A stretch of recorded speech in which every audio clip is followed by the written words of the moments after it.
Hello and welcome to the YesEpicYes channel.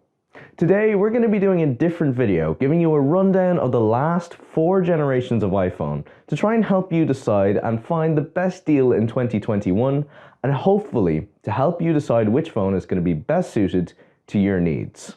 First of all, we're going to do a full rundown of the iPhone 13 and then go through a comparison of the most recent 4 generations.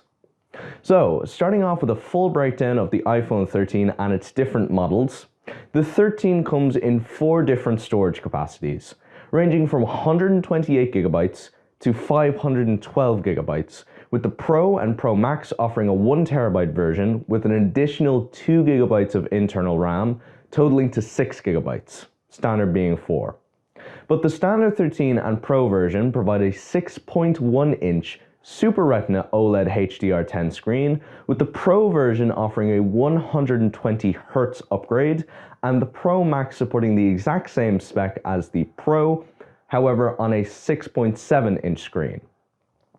All 3 variations support an A15 Bionic chipset, with a standard iPhone 13 model providing a 4-core Apple GPU and both the Pro and Pro Max providing a 5-core Apple GPU.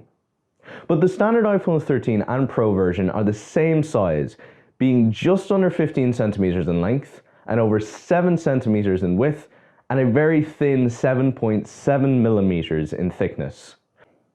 The Pro Max, however, in comparison, is 16 centimeters in length at almost 8 centimeters in width and is the same 7.7 millimeters in thickness.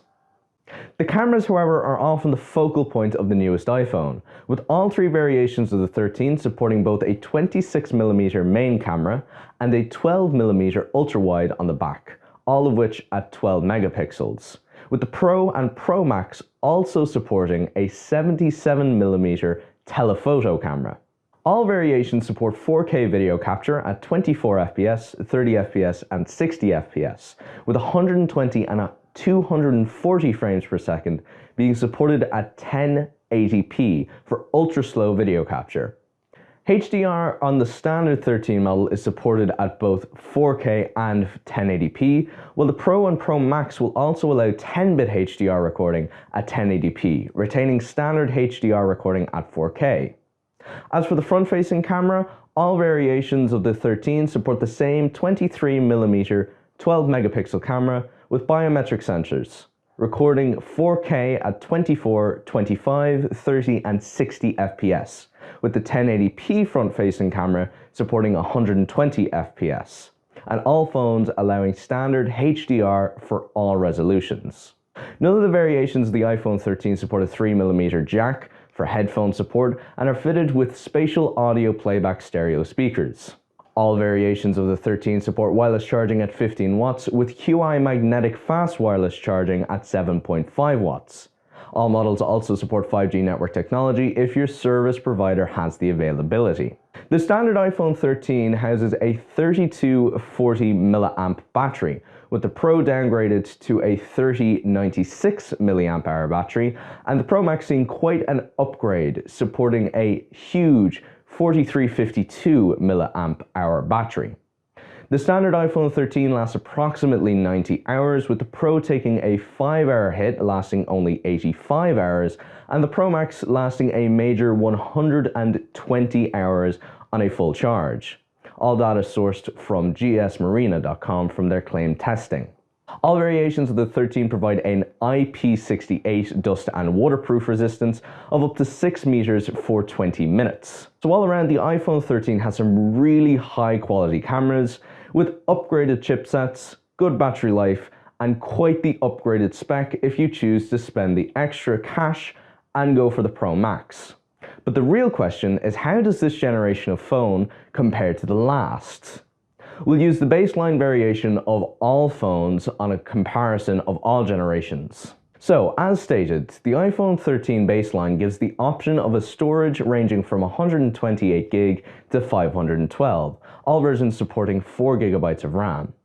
Both the iPhone 12 and 11 in comparison offer the same amount of RAM for all storage sizes. However, starts at 64GB compared to the 128 of the iPhone 13 and has a maximum of 256. half the maximum amount of the newest model.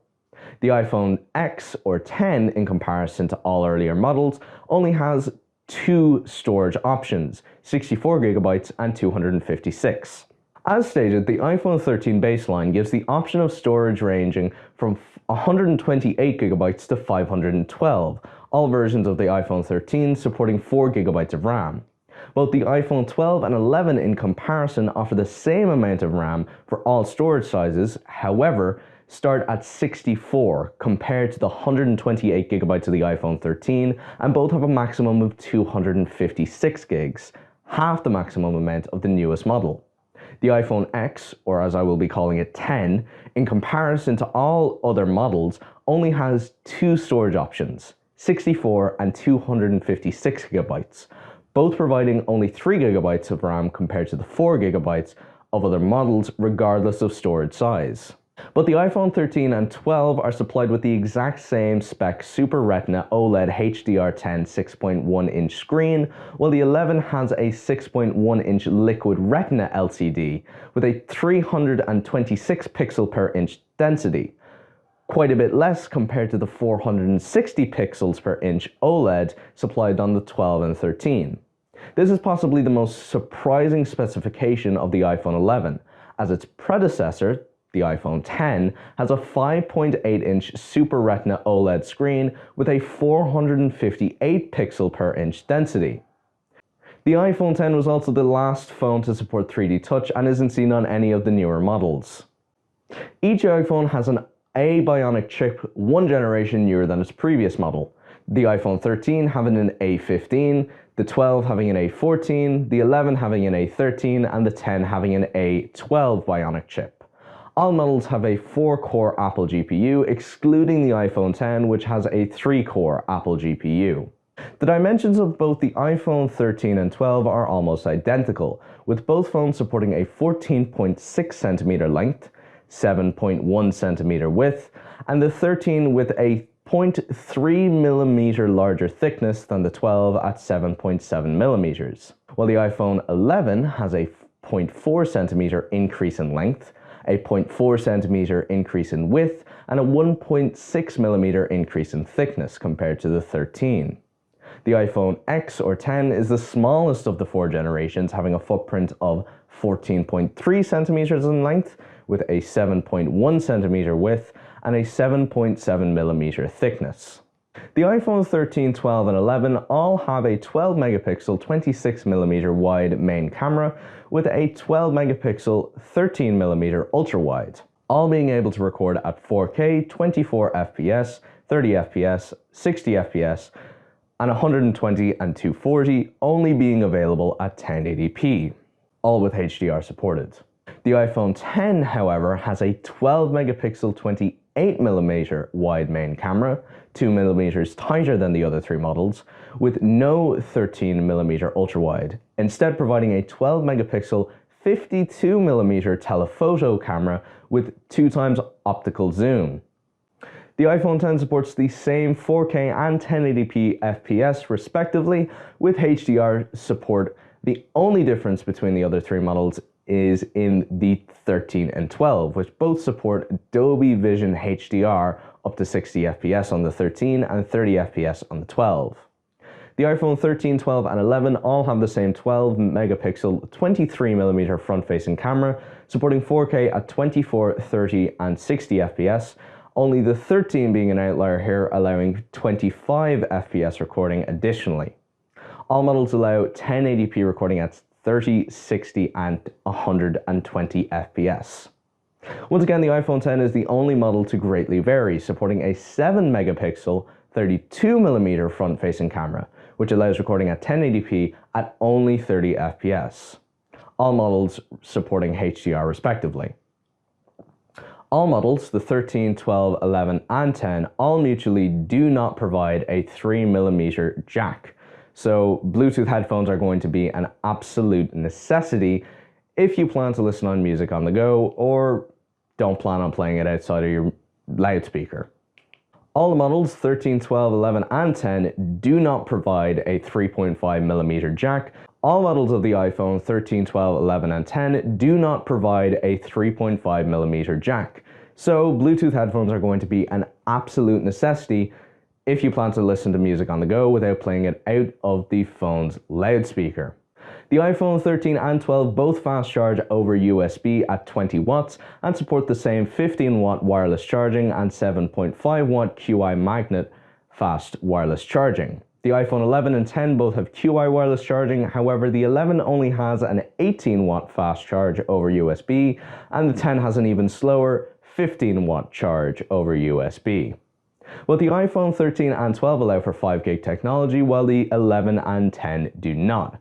As stated prior, the 13 houses a 3240 mAh battery, a considerable upgrade to the 12, which had over a 400 mAh difference at 2815 mAh. Another surprising specification considering its predecessor, the iPhone 11, was given a 3110 mAh battery. And finally, the iPhone 10 has the smallest battery at 2716 milliamps. The 13 was tested to last at approximately 90 hours on a full charge, the 12 lasted a comparable 84 hours, while the 11 had the longest endurance of 94 hours, and finally the 10 had the shortest at 74, all times provided by gsmarina.com.